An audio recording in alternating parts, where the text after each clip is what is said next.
नमस्कार दोस्तों, आप सभी का हमारे YouTube चैनल पर स्वागत है। दोस्तों, आज के वीडियो में हम कक्षा 6 व 7 के विद्यार्थियों के लिए प्रवाह हिंदी कार्य पुस्तिका में कार्यपत्रक नंबर 27 का संपूर्ण हल देखेंगे, तो वीडियो को अंत तक जरूर देखिए। तो कार्यपत्रक नंबर 27 है। तो जो पहला प्रश्न है, इसके अंदर निम्नलिखित वाक्यों में क्रिया संबंधित अशुद्धियाँ हैं, उन्हें ठीक करके वाक्य को दोबारा लिखिए।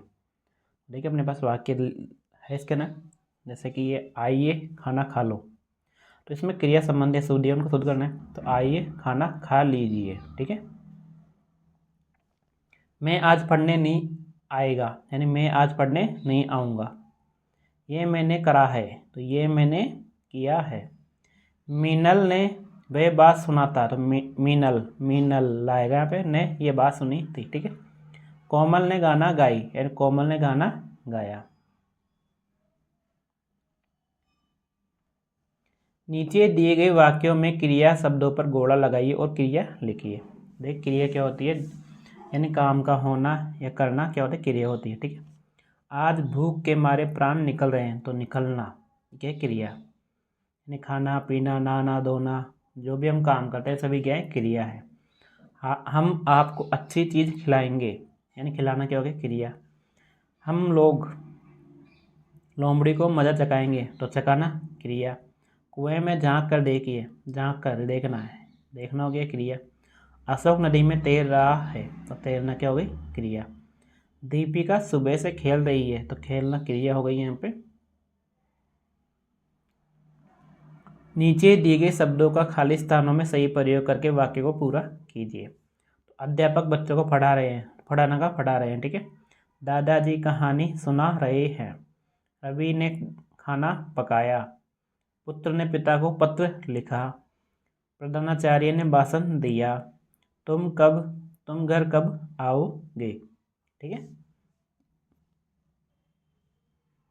कार्यपत्रक नंबर 28 है। दिए गए वाक्यों की क्रियाओं के लिए विशेषण लिखकर वाक्य को दोबारा लिखिए।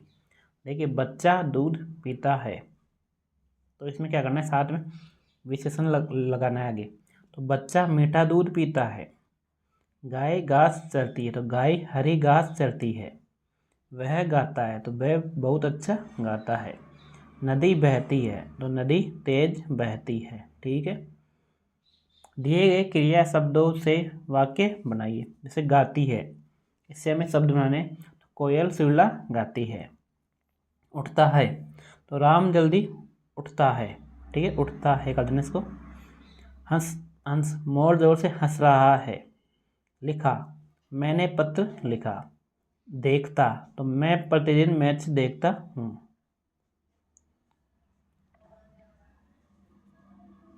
क्रिया विशेषण छांटिए, तो वाक्य है, वाक्य में क्रिया विशेषण यहाँ पे छांटना है और यहाँ पे क्रिया लिखनी है। तो बादल जोर से गरज रहा है, तो जोर से और गरज रहा है, ठीक है। तुम कहाँ जा रहे हो, तो कहाँ जा रहे हो। चोर चुपके से भाग गया, तो चुपके से भाग गया। वह खिलखिलाकर हंस दिया, तो खिलखिलाकर हंस दिया। अकर्मक क्रिया में क्रम नहीं होता, जैसे लड़का पढ़ता है, और सकर्मक क्रिया में क्रम होता है, लड़का पुस्तक पढ़ता है, ठीक है। नीचे दी गई इन वाक्यों को पढ़कर उनके सामने अकर्मक और सकर्मक लिखिए। रीचा चित्र बना रही है, तो क्या हो गया, सकर्मक। मनु पानी भरता है, सकर्मक। नवीन दौड़ता है, अकर्मक। मैं गाता हूँ, अकर्मक। चिड़िया उड़ रही है, अकर्मक, ठीक है।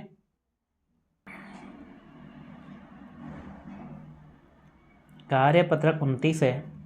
रिक्त स्थानों में उचित संबंध बोधक शब्द लिखकर वाक्य को पूरा कीजिए। तो देखो, कि अपेक्षा, के द्वारा, के किनारे, के संग, के ऊपर, ये क्या है, संबंध बोधक शब्द है, ठीक है। तो छत के ऊपर मुर्गा बैठा है। नदी के किनारे साधु की कुटिया है। मोहिनी अपने भाई के संग स्कूल जाती है। मुझे सेव की अपेक्षा आम पसंद है। दो वाक्यों को जोड़कर वाक्य बनाइए। देखो, साहिल थक गया, अब सो गया, इनको जोड़ना है और सही वाक्य बनाना है। तो साहिल थक गया था, इसलिए वह सो गया। ये हिंदी की पुस्तक है, मुझे ये पसंद है, तो ये हिंदी की पुस्तक है, मुझे ये पसंद है। वह बहुत तेज चली, वह घर जल्दी पहुंची, तो तो वह बहुत तेज चली इसलिए वह जल्दी पहुंची।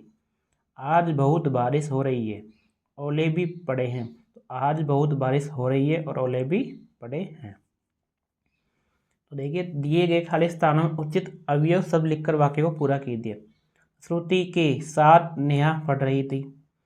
परिश्रम से पढ़ाई करो ताकि परीक्षा में सफल हो सको। राम तो अच्छा आया लेकिन श्याम नहीं आया। एंड राम तो आया लेकिन श्याम नहीं आया। जब सर्दी पड़ती है तब गर्म कपड़े पहनते हैं। वाक्यों में दिए गए संबंध बोधक शब्द छांट कर लिखिए। तो प्यास के मारे बुरा हाल, तो के मारे क्या है, संबंध बोधक शब्द है यहाँ पे। मेरा घर मंदिर के पास है, तो के पास। मैं गोपाल के बिना नहीं जाऊंगा, तो के बिना। राम के आगे मैं खड़ा हूं, तो के आगे। कार्यपत्रक नंबर 23 है। निम्नलिखित गद्यांश को पढ़कर दिए गए प्रश्न का उत्तर लिखिए। हम पुराने शहर में बनी ऐतिहासिक हवेलियों को देखने के लिए भूल भुलैया जैसी गलियों में पहुंचे। ठीक है, तो गाइड के मार्गदर्शन में बढ़ते हुए हमने भी पटुआ की हवेली, सालम सिंह की हवेली और नतमल की हवेली देखी। ठीक है, तो यह हवेलियाँ लगभग करीब 300 साल पुरानी थी। यह हवेलियाँ देखने में अद्भुत है। ये हवेलियाँ गर्मियों में ठंडी और जाड़ों में क्या होती है, गर्म रहती है। तो ये कहाँ की बात हो रही है, जैसलमेर की बात हो रही है। ठीक है, तो गाइड का कार्य होता है मार्गदर्शन करना, यानी गाइड हमें बताता है देखो ये हवेली कितनी पुरानी है, किस राजा ने बनाई है। ठीक है, तो पुराने शहर की हवेलियाँ कितनी पुरानी थी, 300 साल। प्रमुख हवेलियों के नाम लिखिए। तो वहाँ पे प्रमुख हवेलियाँ कौन थी, पटुआ की हवेली थी, सलीम सिंह की हवेली और नतमल की हवेली। ऐसा क्यों होता है कि हवेलियाँ गर्मियों में ठंडी और जाड़ों में गर्म रहती है, जानकारी कर लिखिए। तो देखिए हवेलियों की दीवारें मोटी होने के कारण वे इंसुलेशन का कार्य करती है। ठीक है, जिससे बाहर की सर्दी या गर्मी का असर अंदर नहीं पड़ता है।